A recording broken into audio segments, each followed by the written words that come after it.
Prions le Seigneur. Adorons Jésus, élevons son Au nom du Père, sur le nom, au-dessus de tout nom. et du Fils, Il a reçu le nom et du Saint-Esprit. au-dessus de tout nom. Il a reçu le nom Amen. qui surpasse la maladie. Jésus a reçu le nom qui surpasse tout autre nom. Dieu éternel et tout-puissant, C'est pourquoi le paralytique marche remplis-nous de ton esprit, à la mention de son nom. afin que nous soyons toujours ouverts aux besoins Le d'autrui. muet se met à parler à la mention de son nom. Qu'il renforce en nous la volonté de La femme pardonner stérile enfante cette fois. et nous donne la générosité de prier pour ceux et celles qui ne nous aiment pas.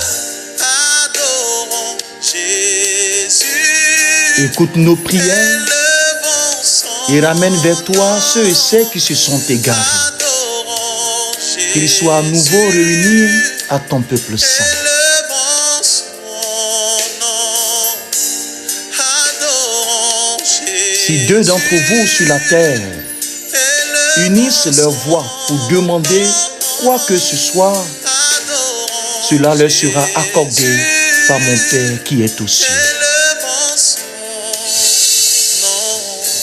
Que deux ou trois, en effet, soient réunis en mon nom, je suis là au milieu d'eux. Amen.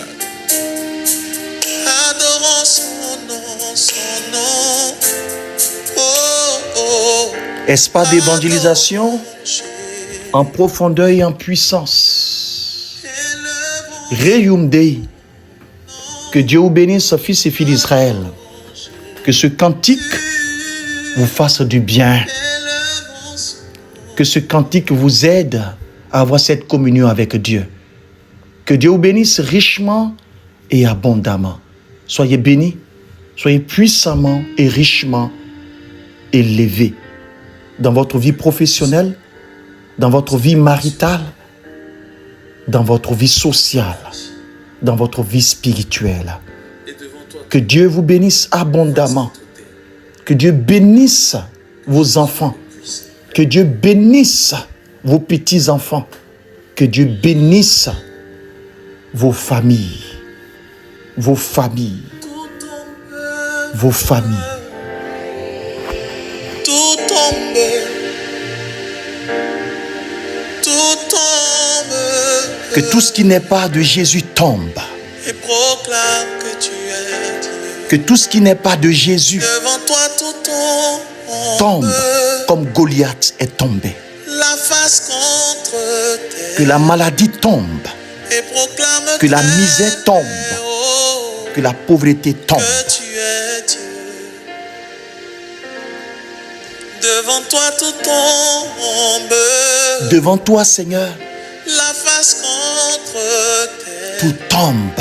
Et proclame très haut que tu es Dieu. Devant toi tout tombe. Oh, La face contre terre. Et proclame très J'aime ce haut cantique. J'aime ce cantique. que tu es Dieu. J'aime ce cantique. Devant toi tout tombe. J'aime ce cantique. Tout tombe. J'aime ce cantique. Oh my God. La maladie tombe. Qu'elle tombe, la maladie. Le célibat. Le célibat tombe dans ta vie. Les difficultés tombent. Les difficultés tombent. Les montagnes sont Les écrasées. montagnes tombent et s'écrasent. Et proclame Oh, que tu es Dieu. que Dieu vous bénisse richement et abondamment. Soyez puissamment bénis, richement, richement élevés, richement, richement salués. Que Dieu vous bénisse de là où vous trouvez. Que Dieu vous bénisse abondamment, abondamment, abondamment et puissamment. Soyez bénis, soyez puissamment bénis. Fils et filles d'Israël, alors avant de donner la méditation de ce soir, je tiens à rappeler la retraite mariale et de délivrance du 27 au 30 août, du 27 au 30 août, gloire à Dieu. C'est une retraite de combat spirituel. C'est une retraite de délivrance. Écoutez-moi bien, c'est une retraite de délivrance. Alors, déjà, il faut vous préparer. Il faut vous préparer. Il faut vraiment, vraiment vous préparer pour cette retraite spirituelle, mariale et de délivrance. Préparez-vous spirituellement. Préparez-vous physiquement. Préparez-vous. Parce que ça va être des temps de prière. Des temps de prière et de prière. Nous allons jeûner et nous allons prier. Gloire à Dieu. Donc, il faut vraiment vous préparer. Il faut vraiment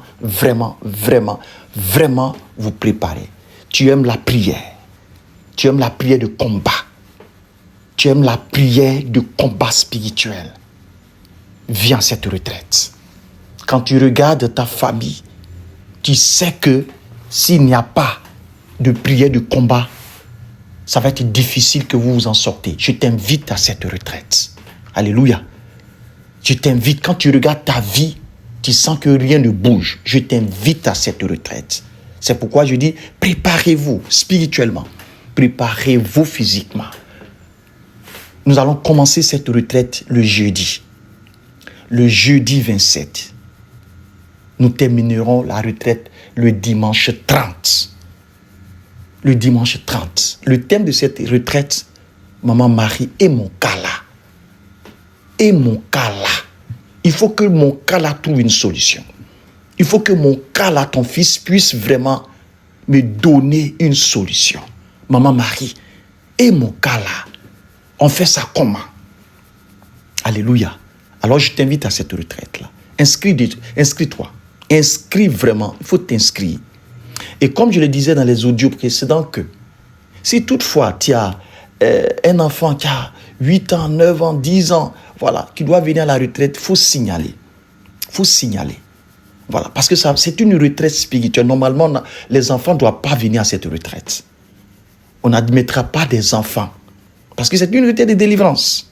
C'est une retraite vraiment de délivrance. Mais si tu es un enfant de 9 ans, 10 ans, c'est l'enfant qui a le problème et que tu veux vraiment l'amener, il faut signaler. Il faut signaler pour qu'on puisse tenir compte, voilà, de la participation de l'enfant à la retraite. S'il y a des religieux, religieuses, des frères qui veulent participer à cette retraite, qui n'hésitent pas, qui le disent un peu plus tôt pour qu'on puisse prendre les dispositions. Des dispositions, je veux dire, par rapport au logement. Par rapport au logement. Alors, n'hésitez pas. Venez à cette retraite, une retraite de délivrance. On va passer par Marie. Elle va écraser la tête du serpent.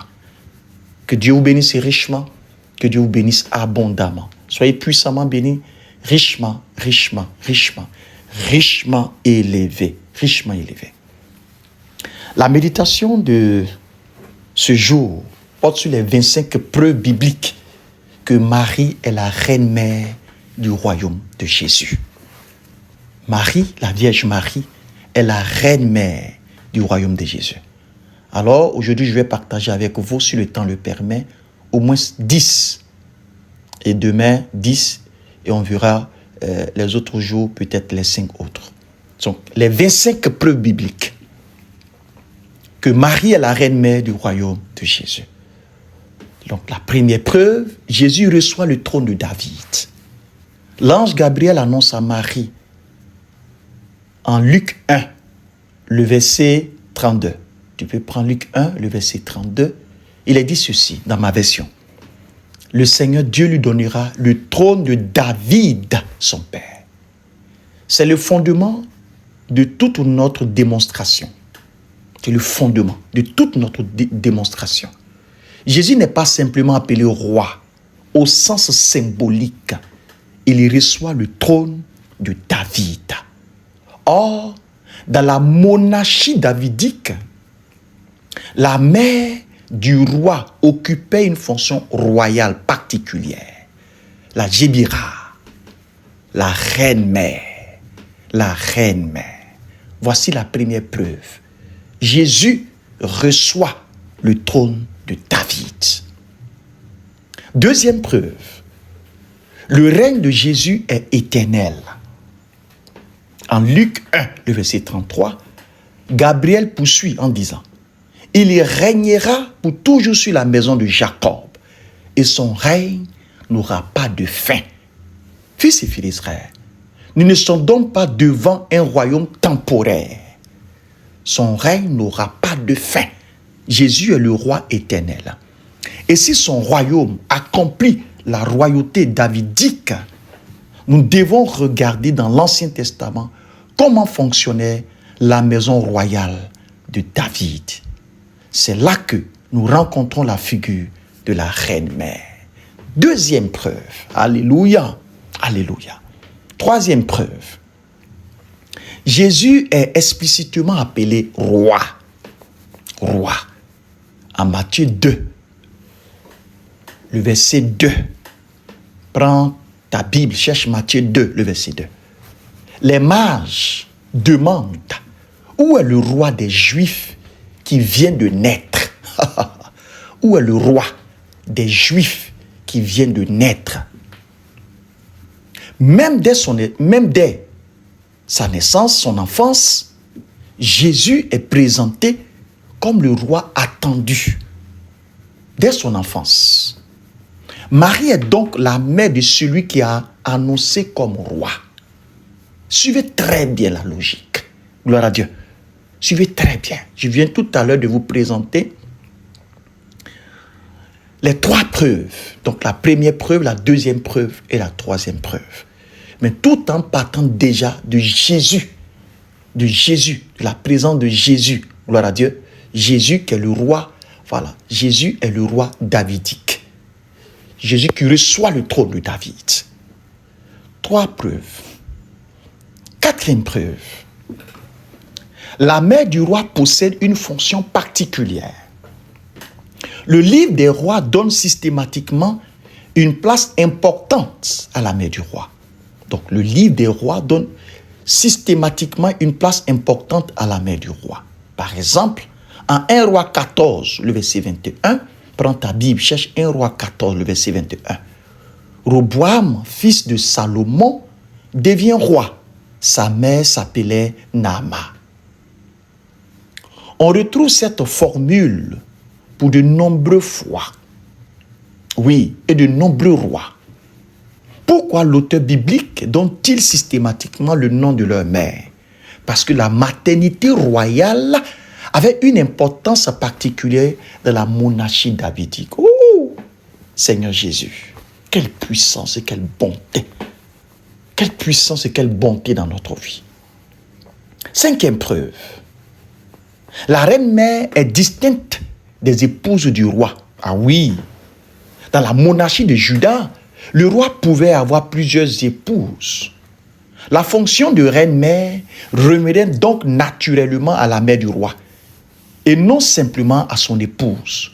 C'est particulièrement visible dans le récit de Salomon et de Bethséba.